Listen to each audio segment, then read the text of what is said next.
ताड़ासन।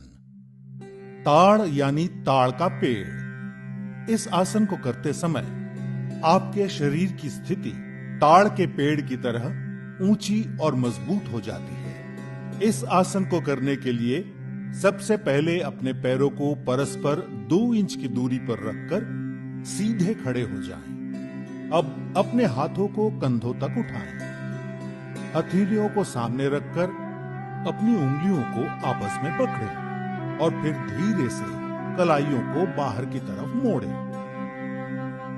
अब धीरे धीरे सांस अंदर लेते हुए अपनी भुजाओं को कंधों की सीध में उठाते हुए सर के ऊपर ले जाएं। इस अवस्था में अपने शरीर को स्थिर करने के बाद अब धीरे धीरे अपनी एड़ियों को जमीन से ऊपर उठाएं और पंजों के बल खड़े हो जाएं।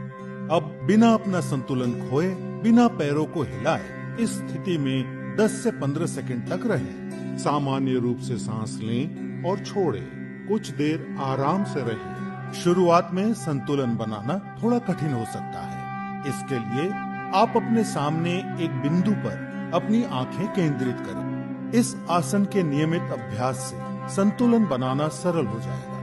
ये आसन रीढ़ से जुड़ी तंत्रिकाओं के संतुलन को ठीक करता है, शरीर की मुद्राओं यानी पोस्चर को बेहतर बनाता है। इससे जांग, घुटने और एड़ियां मजबूत होते हैं। यदि आप हृदय रोग, सर चकराना या पैरों में सूजी हुई नसों जिसे वेरिकोज वेन कहते हैं से पीड़ित हों तो ये आसन ना करें। 10 से 15 सेकंड तक इस मुद्रा में रहने के बाद धीरे से अपनी सांस छोड़ते हुए अपनी एड़ी को वापस जमीन पर रखें। धीरे से उंगलियों को खोलें और अपने हाथों को नीचे लाकर वापस सीधे खड़े हो जाएं। इस आसन का नियमित अभ्यास शारीरिक और मानसिक संतुलन विकसित करता है।